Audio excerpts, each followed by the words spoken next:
we set up for the next speaker? Wonderful.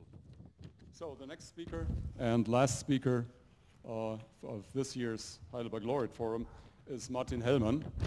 He's best known for his work in public key cryptography, together with Whitfield Diffie, who's also here, and Ralph Merkle. He received the Turing Award together with Whitfield Diffie in 2015 for fundamental contributions to modern cryptography, which I think is a very good summarization of his achievements. In the course of his work, he had to deal with very different players in academia, in industry, and with government agencies.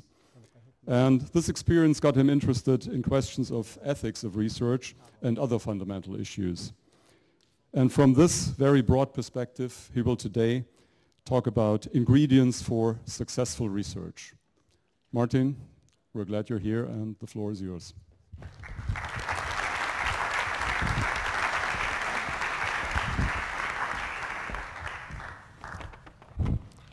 Let's see, set up a timer, stopwatch, start. So thank you, Andreas, and thank you all. I apologize for getting in the way of your coffee break.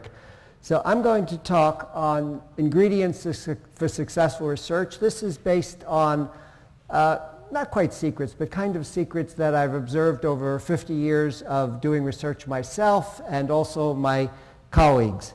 And to summarize, this is what I hope you will get from the talk. It's very wise to do something foolish.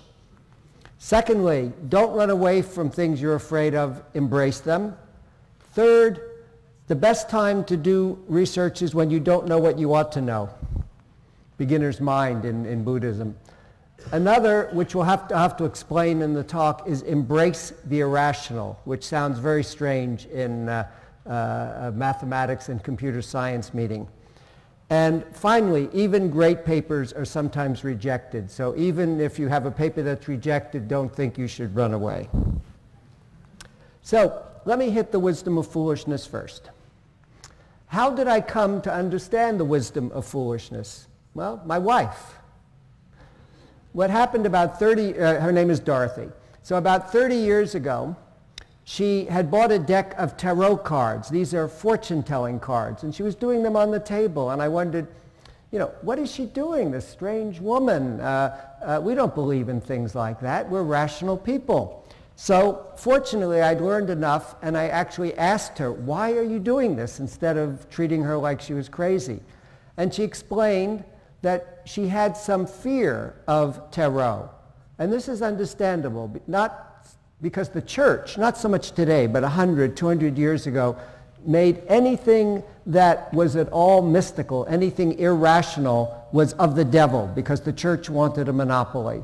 And so it's understandable that she had picked this fear up just through our culture.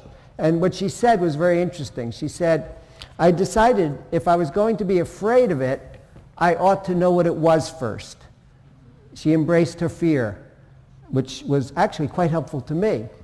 So she said, would you like me to do your tarot reading? And I said, sure, let's see what the silly cards say.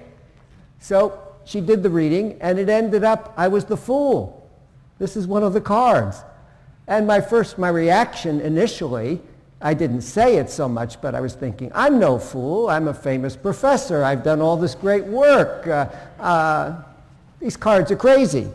But then Dorothy explained to me the positive side of the fool. The fool goes where no one else goes. And as soon as she said this, I realized that the success in my research had come from being a fool and not being afraid of being seen as foolish. When I started working in cryptography, I don't think it's an exaggeration. This is the work, by the way, that won me the Turing Award. I don't think it's an exaggeration to say that all of my colleagues told me I was foolish. They told me I was crazy, and they had very good reasons that I will not go into here today. There's not enough time, and they were right. But it was wise to do something so foolish, as you can see from the Turing Award. So guess what? The cards were right. These silly tarot cards actually predicted the right thing, so who knows how it works.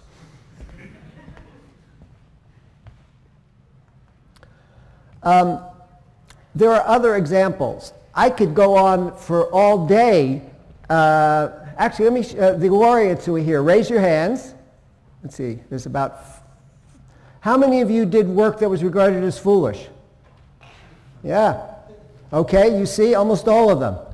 And so I'm going to give you just a few examples. Vince Cerf, who is in fact chairman of HLF, wrote to me, and I made sure I got it right. I emailed him. He said, packet switching was regarded as crazy even after the great success of the ARPANET that preceded the internet. People thought it might be okay for email, which we were using it for very early, but voice, no way, too much latency. Video, oh my God, the latency problems were even worse. How do you get video over, over the internet today? Packet switching. I have a voice over IP telephone system. They were wrong. Federico Fagin, he's not a Heidelberg Laureate, but he won the top prize in communications. He designed the first microprocessor at Intel. Brilliant man. And he wrote to me that the CEO of a major company that made random logic, which was largely replaced by microprocessors, wrote in an article, anyone who thinks a CPU, because they couldn't call it a microprocessor, they hadn't invented the term yet, anyone who thinks the CPU will replace random logic is out of his mind. Well, it's good to be out of your mind. Brad Parkinson, who won the, I'm checking on time how I'm doing. Brad Parkinson, who won the top award from the IEEE for GPS, had the same situation. Another way to see the wisdom of foolishness. For every good idea that I've had that's paid off, I've had to do at least 10, maybe 100. And who but a fool would get excited by idea number 10, which a priori looks no different from ideas 1 to 9, all of which failed. And yet, if you don't get excited by idea number 10, you have no chance of success.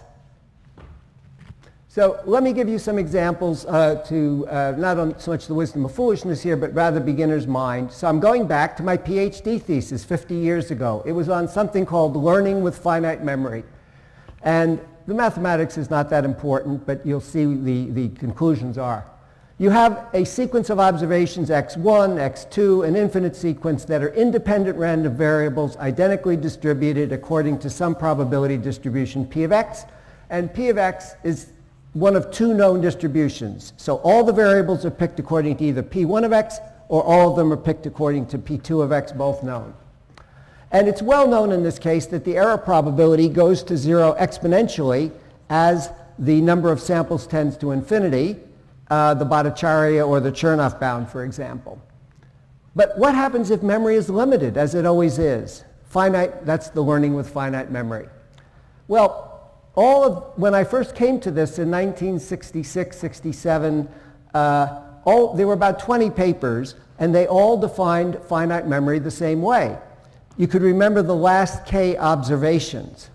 Well, as I worked on it, for various reasons, I redefined memory as the number of states in memory, the number of bits. So a 3-bit memory can have 8 states. And this, of course, makes much more sense. First lesson, just because everybody else has done something a certain way, don't be afraid to redefine it. You need to either be arrogant or courageous. And actually, I talk about that elsewhere. It won't be here. But there's a fine line between being arrogant and courageous. And the one thing I would recommend is it's good to be courageous. It's not good to be arrogant. And so if you have a friend, a wife, a husband, and they say you're getting arrogant, pay attention, dial back a little bit, and that's the way you'll be courageous. So let me give you an example. The first problem we considered was a trick coin. You made a coin that was going to have 75% chance of showing heads and 25% chance of showing tails. Unfortunately, you dropped it on the floor before you stamped heads and tails on it. So you pick it up and randomly stamp heads and tails. So either the probability of showing heads, denoted by P, is 0.75 or 0.25. And let me see how I'm doing on time so I know what I'm up to. 8 minutes. No, I need to speed up. Okay, so this is actually a figure from my thesis. I pulled it out. I scanned it. So it was done by hand. And in this case, you might think if you're trying to determine whether the coin is biased 3/4 toward heads or 3/4 toward tails, you might use this saturable counter. Move up one state on heads, down one state on tails, and it saturates because if you reach state M, you can't go higher, you stay there. In state 1, if you get a tails, you stay there. Well, I had no idea how to solve for, but beginner's mind is coming in here. I had no idea how to solve for the steady state distribution. Mu of I is the probability of being in state I, where I goes from 1 to M,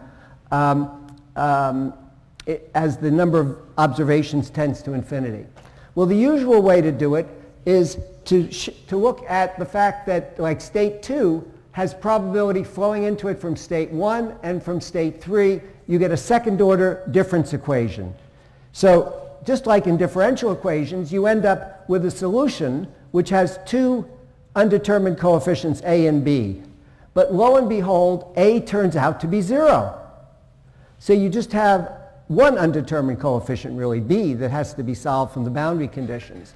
So I looked at this, and I was childlike enough, which is another important thing, curious enough. I said, I wonder if there's a first order difference equation that I could get so I wouldn't have to deal with A. So I came up with a new way for solving Markov chains like this. Instead of looking at the probability flowing into a state, I looked at the probability flow across a boundary. So like in this case, I divided the machine into state 1 and everything else. In steady state, what's the probability flow from left to right? Well, it's P times mu of 1. That must equal the flow from right to left, which is Q times mu of 2. Well, of course, that's true in general for all I. And you can quickly see that you just get a single exponential, and it's easy to then solve for it. Okay, and it turns out, now, you might say, so big deal, you were able to find another way to solve Markov chains. That proved to be critical in establishing a lower bound on the error probability and showing that you could achieve it. And this is the canonical, again, from a diagram from my thesis, the canonical form of the epsilon optimal machine. You move up one state on what I call H sub epsilon. It's the maximum likelihood ratio event. It's the events that most favor the hypothesis, let's call it H1, where you decide in the right half of the machine. T sub epsilon is the observations that are most in favor of the other observation. And so just like with the saturable counter, you move up one state or down one state. And by the way, you're throwing away most of your observations. You only move up one state or down one state on the most informative observations. Why can you do that? Because you have an infinite number of them. Even if you throw away 99.9% of an infinite number of observations, you still have an infinite number left. And this makes sense because you only want to move up on the most informative observations. You want to preserve the value of each state, and you only want to move up one state. The K over here, let's see, where is it? Oops. This K is needed because unlike the coin tosses, it might turn out that there's a drift to the right or a drift to the left under either hypothesis, and you need to match for that. It's almost like a matching transformer in electrical engineering. And the deltas at either end, you notice that you only leave state 1 with probability delta, and you only leave state M with probability delta, where delta tends to 0 to get to close and close and closer to the optimal machine, because you're most certain of your decisions in state 1 and state M. The states in the middle are not as informative. Anyway, all this came because I took the second order difference equation and said, hey, we need a different model.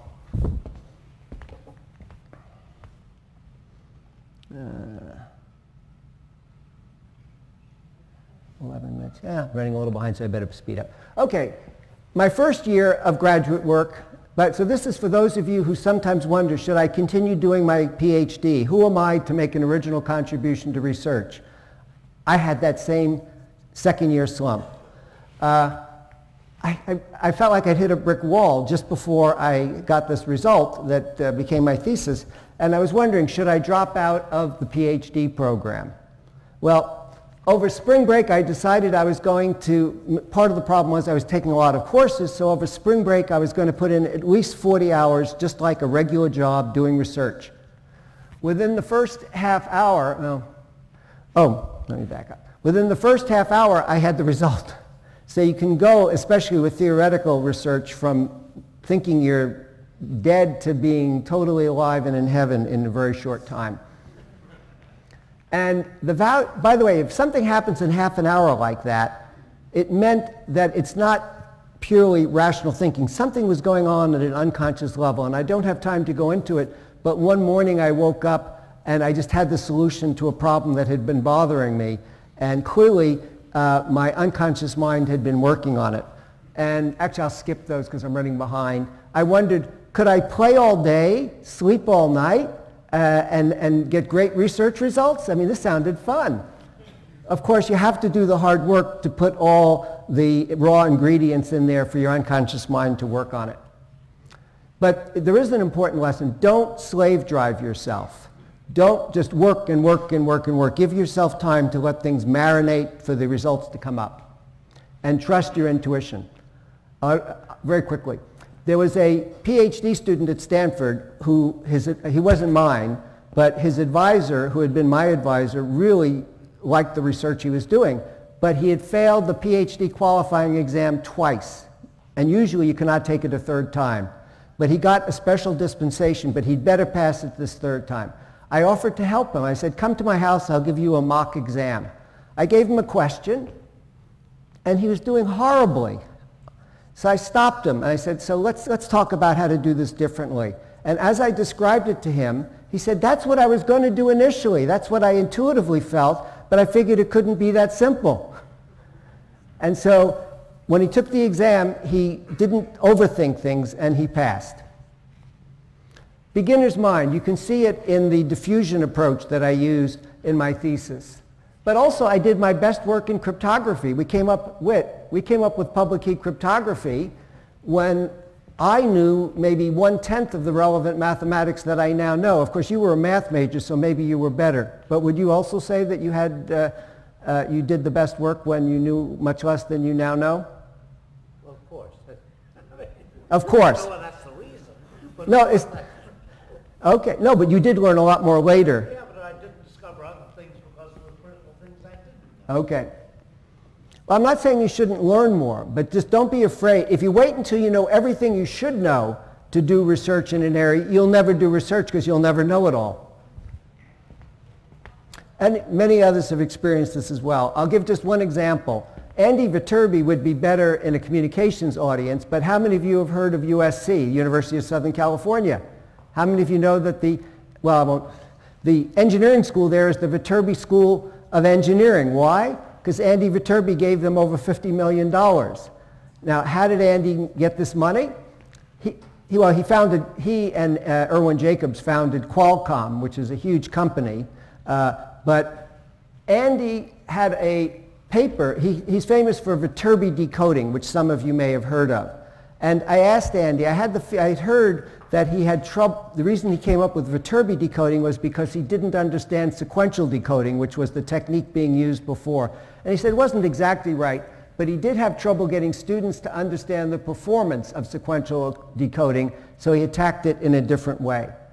Yeah, I'll skip that. So let me talk about public key cryptography, because no talk by me or Whit would be complete without that. What is public key cryptography? First of all, this is a picture of, I'm in the middle, I had a little more hair, and Whit looks roughly the same, he's just matured. And the third guy on the left, your left, is Ralph Merkle, who independently came up with the privacy part of public key cryptography. So public key cryptography is important. I mean, this is one way to explain it. It protects more than $5 trillion, and since we use trillions differently, that's 5 times 10 to the 12th dollars every day in financial transactions. I wish our patents were still valid. It's essential for secure software updates. It's really at the heart of security on the internet and in the digital economy. Now, it broke out of a groove or rut, and often they're the same, dating back to August Kirchhoff in I think the 1870s. Whit knows this history better than 1871, he thinks, somewhere around there. And I'll skip that. The same thing happened, by the way, with Einstein. He broke out of a groove or rut that the physicists were in about light being a wave, not a particle. But I'll skip that because we're running low on time. To understand with public key cryptography, let's start with conventional cryptography, which is the old form where you need a single secret key to communicate. So this is a more modern picture of Whit and myself taken at one of the award ceremonies. And I have a message I want to send to Whit. The trouble is my wife Dorothy is listening in. And maybe we're planning a surprise birthday party for her. So what I do is I generate a remember this is conventional cryptography, not public key. I generate a random key K. I get a courier to take it to Whit. Notice the courier is a secure channel. It's not the channel that Dorothy can listen in on. So Whit gets the key. I then can encipher my message using the key that I know and Whit knows. I can send it to Whit. Unfortunately, Dorothy gets it, but that's not a problem because Whit can decipher it, but Dorothy cannot. She does not know the key. Conventional cryptography. Now, most people, when they think of conventional cryptography or cryptography at all, think in terms of privacy. Dorothy can't see the message that Whit and she can't understand the message that we're sending. But authentication is at least important. So we get both, because Dorothy does not know the single secret key, and she's therefore unable to either to decipher the message I send Whit, that's privacy. She also cannot encipher a message and send it to Whit and make it look like it came from me. That's authentication.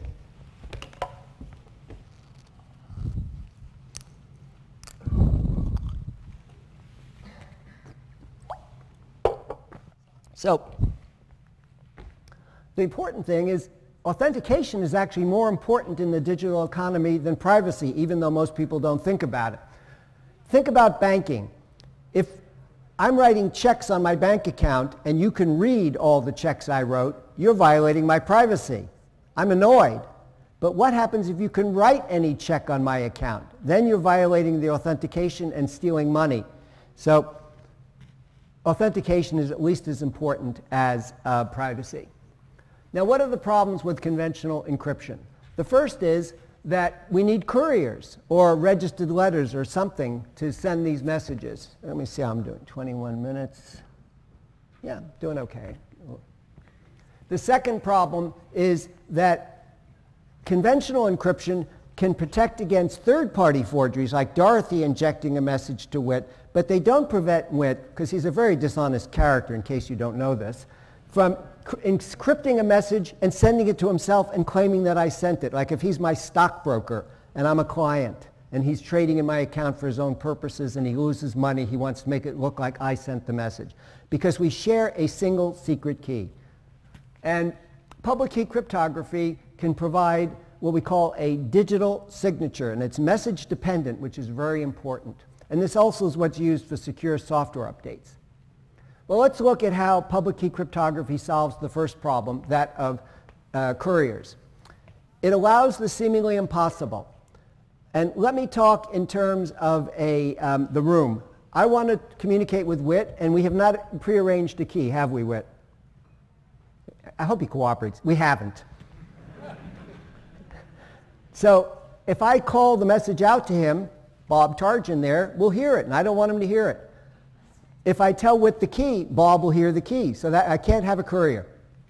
But of course, if Bob has, or Dorothy has unlimited computing power, they can understand anything Whit and I are saying. That's why it sounds impossible, but nobody has unlimited computing power. And so that's the trick. Can we come up with a system that Whit and I, and actually I'll pretend Dorothy's sitting there since I use her on the sides, and plus I don't want to make you the bad guy. And Dorothy doesn't mind. So can we exchange messages with just a fraction of a second of CPU time that would take Dorothy millions of years to understand or to forge? Well, let's first consider messages written on pieces of paper, because that's easier to understand. So here we are again, me and Whit, and Dorothy's in the middle. So every message I pass to Whit, Dorothy gets to hold it. So I put my message inside a strong box, and I lock it with a lock that only I know the combination to. ML is Marty's lock. I then give the box to Dorothy. Can she open it? Nope. She gives it to Whit. Can he open it? Unfortunately not. I wish he could. But I made the box big enough for Whit to put a second lock on, Whit's lock. He then passes the doubly locked strong box back to Dorothy. She cannot take off either lock. When I get it, what can I do? Take off my lock, leaving only Whit's. I then pass it back to Dorothy, who gives it to Whit, who can do what? She can't open it, but Whit can take off his lock and get the message. Now, it's important in this that the operation be commutative. Addition, by the way, as a quick reminder, is commutative, whereas subtraction and division are not. Now, what's commutative about the lock analogy? The locks could be put on in either order and taken off in either order. It didn't matter. It's commutative. Removing it would not be commutative if only one lock could fit on a box, as shown in this picture. Let's say that I had made the strong box like a normal strong box where only one lock fit on it. When Whit got it, he could put my strong box in a bigger strong box and put his lock on the outside. But when he passed it to Dorothy back to me, I can't get inside to take off my lock. It's not commutative anymore. Now, the discrete exponential function that we used in what's now called Diffie-Hellman Key Exchange is a commutative one-way function.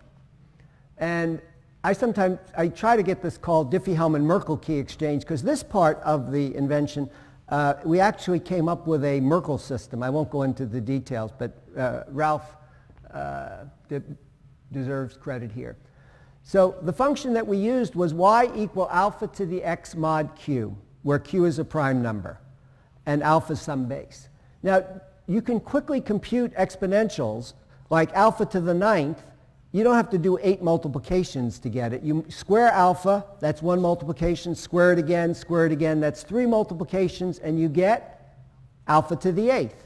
And the numbers don't get bigger and bigger and bigger because you're doing this mod q. You can always reduce down after each phase. And so you got alpha to the 8th with 3 multiplications. You get alpha to the 9th by multiplying by alpha to the 1st. In the same way, if you have a 1,000-bit prime, it takes at most 2,000 multiplications mod q to do the exponentiation, which is fast on a personal computer, for example. On the other hand, going in the reverse direction, which is known as the discrete logarithm function, is hard. By the way, there's no proof of this. There's a lot of indications, but no one's proved that someone could break this. And so if you want to win a Turing Award, you know what to do. Now, when I was playing with this one night, the discrete exponential had been suggested to me. Let me see where we are. Yeah, not bad. Had been suggested to me by John Gill, who I'll have a picture of him in a minute. And I said, let alpha and q be fixed. Everybody knows it.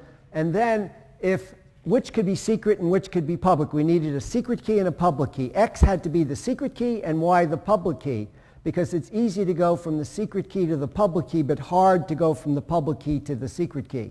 If it's easy to go from the public key to the secret key is not really secret. And now, okay. Then what I came up with is, after playing around, I realized that when two users like you and I want to talk, I use your public key and my secret key, you use my public key and your secret key, Bob can't get it. When Bob and I want to talk, we do the same thing and you can't get it. And so what is it? If you raise yi to the xj power or yj to the xi power, one user's public key, the other user's secret key, you get the same result. Oh, sorry. You get alpha to the xi xj because it's commutative. Whether you do alpha to the xi and then xj or the reverse, alpha to the xj then xi, you get the same result. It's a commutative one-way function. So how did we discover public key cryptography? One of the things Whit and I realized as we were working is that there was a taxonomy. In fact, in Privacy and Authentication, our 1978 tutorial paper, we call it the taxonomy of cryptography. And the simplest function of cryptographic interest was a one-way function than a conventional crypto system, and we didn't yet have public key, but we did see that a trapdoor cipher would be wonderful for a general. Because if I'm a general and I have an army, and I'm fighting Bob's army, then I want to really secure Dorothy's army. Okay, you're right. It's nice that she stayed home. I want a secure cipher system for my troops, but if Dorothy's army captures it, I don't want them to be able to use it. And so if there's trapdoor information that I know that allows me to break it quickly, if they use it, I can break it. Now, Witt and I never came up with a really good trapdoor cipher system, but we realized from trapdoor cryptography to a public key system was a small step, which I won't go through here. I will. I generated a trapdoor cipher. I tell it to everybody. Witt, who I want to talk to, then generates a random key and ciphers a message to me with that key. I can get it because I know the trapdoor information, but none of you can. Public key cryptography. Trapdoors, many people call public key cryptography trapdoor ciphers. But as this example shows, trapdoors are used everywhere in cryptography. In fact, they're essential to all cryptographic problems. I'll skip that one. It's closely connected to Stephen Cook's P equal NP question. Is basically, if P were to equal NP, roughly speaking, there are no secure cryptographic functions of any type. I mean, you get into problems because it's polynomial versus non-polynomial, and n to the 100th is a pretty big polynomial, but that's roughly speaking the case. So what was John Gill's contribution? By the way, if you were very observant, you saw his picture on the first day. Dave Patterson, in his talk, showed the Stanford Berkeley crew that created the RISC processor. John was there, and he looked pretty much like this. This is John in 1976. And so I went to John, and I said, oh, why did I go to John? He had a PhD in mathematics. He worked with Manuel Blum, by the way, at Berkeley, and so he could have done it in computer science, but he did it in mathematics. He was a better mathematician than me, so I went to him and asked him for the simplest cryptographic function. I said, John, what functions do you know that are easy to compute but hard to invert? He suggested factoring, which we'd already thought of. Unfortunately, we hadn't played with it enough once we had public key cryptography, or we would have gotten the RSA system, but we missed that. And so then he said, what about indices? I said, what are indices? Well, John's a mathematician, remember, and what we call discrete logarithms, mathematicians, at least in those days, called indices. So sometimes just asking people for simple advice can be really helpful. Now, Ralph Merkle, who was in that earlier picture, was an undergraduate at Berkeley and then a master's student. And he took a CS 244, a information security course, in the fall of 1974, and he had to do a term project. We were working independently, by the way. We didn't know about Ralph at this point. He didn't know about us. And he proposed the privacy part of public key cryptography as project number 1, establishing secure communication between separate secure sites over insecure communication lines. That is public key distribution. It's the privacy part of public key cryptography. Notice what the professor wrote in blue. Project 2 looks more reasonable, the mundane project. Maybe because your description of project number 1 is muddled terribly. Talk to me about this today. So what did Ralph do? He dropped the course and did public key cryptography anyway.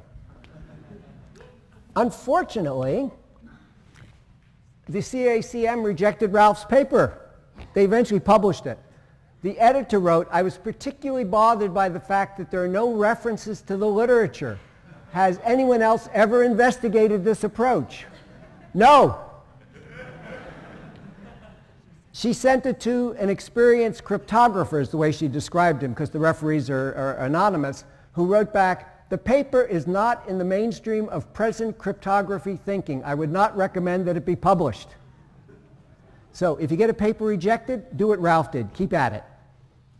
And by the way, I also had a paper rejected. And at one of the dinners, I think, I was talking to Ahmed Qureshi, I think, is his name, from Pakistan, but he's at UC San Diego, if I remember. And he said, oh yeah, my advisor and I had a paper rejected from a conference, and we submitted the exact same paper the next year, and it was awarded the best paper award or something like that. So reviewers are not perfect. Public key, I'm going to skip this, I think. Let me see what we're doing on time. Yeah, I'll skip that. Yes? Go back one slide. That second, the experienced cryptographic expert, I haven't been able to identify that person. Okay. Other refereeing actions, I think that was an NSA guy whose purpose was... Okay, so Whit, since you couldn't all hear it and it's not on the tape, Whit said he's tried to identify who the reviewer was. He believes he's someone from NSA, which I also agree with, and he thinks that he may have been trying to kill the paper. That's a possibility. But that would be really, really nasty. NSA does not stand for Nasty Security Agency. Okay, I'm going to skip this because we're running a little short on time, and I know that I'm between you and lunch and bathroom break, and we didn't have the coffee break. So to summarize, what are the secrets from 50 years of research? This is repeating what I said. The wisdom of foolishness. Don't be afraid of appearing like a fool. I was at Tom Kailath, some of you know him. He's won the National Medal of Science. President Obama bestowed it on him. And at his 80th birthday party a few years ago, a woman asked what I was doing, and I told her my wife and I were working on a book on creating true love at home and peace on the planet.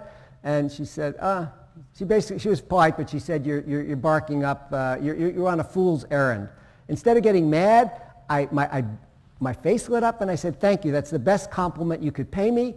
And fortunately, Jim Omura, who some of you may know, he'd been a professor at UCLA, was standing about 6 feet away. I said, Jim, come tell this woman what you told me when I first started working in cryptography. And he said I could quote him on this, so I knew that he would tell her that, Marty, you're crazy to do this. Embrace your fears. Notice how Dorothy embraced her fear of tarot rather than running away.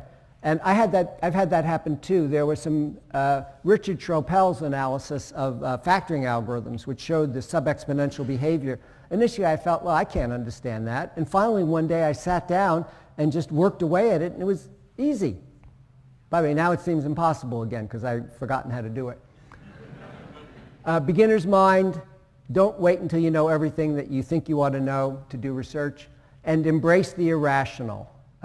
There's an interesting interplay between the rational and the irrational in doing research. If we only did it rationally and linearly, we'd never get breakthrough results. And even great papers are sometimes rejected, so don't get dejected. So I'm going to end, instead of with an equation, with a picture of a gorgeous glider. What does this have to do with all this? Well, it has to do with the wisdom of foolishness. The first time I was talking about the wisdom of foolishness many years ago, I stopped in the middle of the talk and I said, well, of course, when you're brainstorming, embrace foolishness. But when huge sums of money are going to be invested, when lives are at stake, you need to bring cold, hard logic to bear before you go forward. And as an example, I just picked out of the air, I hadn't thought it through. I said, for example, if someone proposed a solar-powered airplane, I would tell them that can't happen. You can look at the wing area, how many photovoltaic cells you could put there, what the maximum efficiency is, how much power the plane needs, and see, it's impossible. And as I'm interrupting myself to say this, I stopped and I said, wait a minute. I fly a solar-powered airplane all the time. I don't now, but I did back then. I flew a glider just like this. This is not me, and this is someone else doing this maneuver. But it doesn't have photovoltaic cells on the wings. Rather, the sun heats up a big valley, many square kilometers, and it creates a bubble of hot air that then rushes up in a concentrated thermal. It's concentrated. And so I was stuck. Even when you try to be a fool, you sometimes will miss it. So keep that in mind. Thank you very much.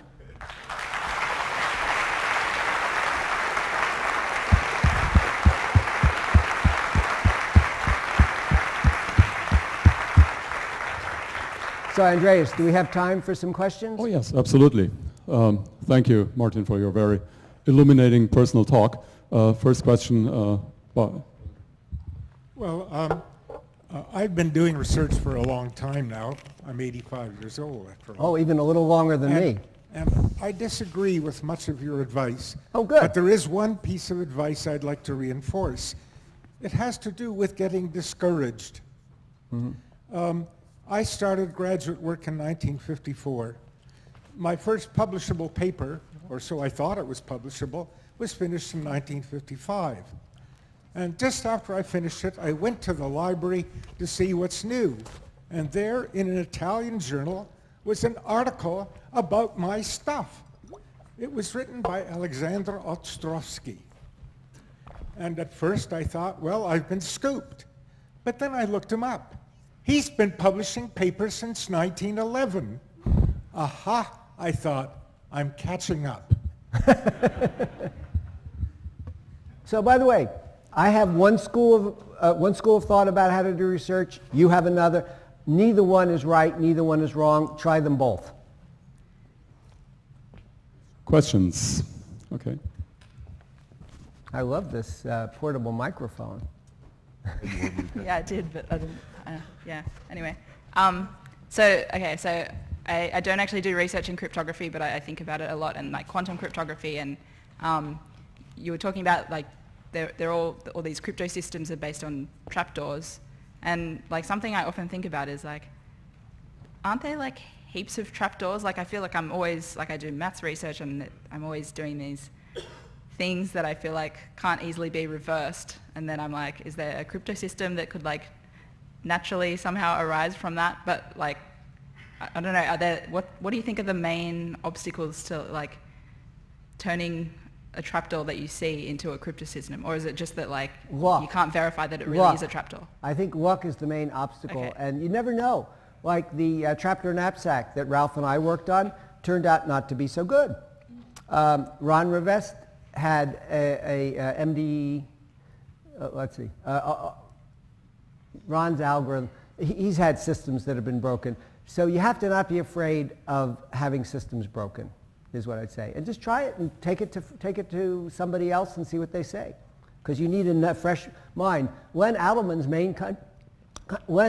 has often said he doesn't think he belongs on the RSA paper because he didn't actually come up with RSA. What he did was, he was the guy that kept shooting down all their previous algorithms, and this one he couldn't shoot down, and that's when they decided it worked. But that's critical. Okay, is there another question? Other questions? Somebody over there, bring in the microphone. It's probably faster. So you talked to us about the fine line between courage and arrogance. Where is that line? Where is that line? So by the way, you can download the book that my wife and I wrote free of charge at anewmap.com. If you go to my Stanford homepage and look, I think it has a link there, certainly if you then look for publications. And what I realized, there was a man who impressed me as an arrogant Jewish professor from New York. The full story's in the book, so I don't have time to do it here. I'm Jewish, I'm from New York, I'm a professor, and arrogance was too much. I hated him. I didn't even know I hated him, but there's a way that something happened that made me realize I hated him. He was my dark side made incarnate. The dark side is the side of ourselves that's so abhorrent to our conscious minds that we cannot accept that it's there. And if we push it down and don't face it, don't embrace our fears in this case, it runs us around. And the story explains it more. I came to realize that he was my dark side made incarnate, and I actually had to face it. And so then I realized that arrogance has stood me in good stead. When Whit and I took on NSA almost single-handedly in the late 70s over the data encryption standard and over the freedom to publish papers in cryptography, I remember my mother calling me and saying, "What the hell are you doing? You're going to get yourself hurt, killed." I mean, and it wasn't just NSA, it was their foreign equivalents that were probably unhappy. And so I realized that's when I realized that there's a fine line between courage and arrogance. And the one thing I came away with from this is, first of all, I need to be open to the fact if Dorothy, my wife, she's the best one for telling me this, if she says, "Marty, I think you're getting a little arrogant here," rather than like 30 years ago, I would have said, not me! And I never would have taken it. Now, she might be right, she might be wrong. It's also a matter of perspective. Let me dial back a little bit and go back, make sure I'm on the courage side, not the arrogance side. Okay.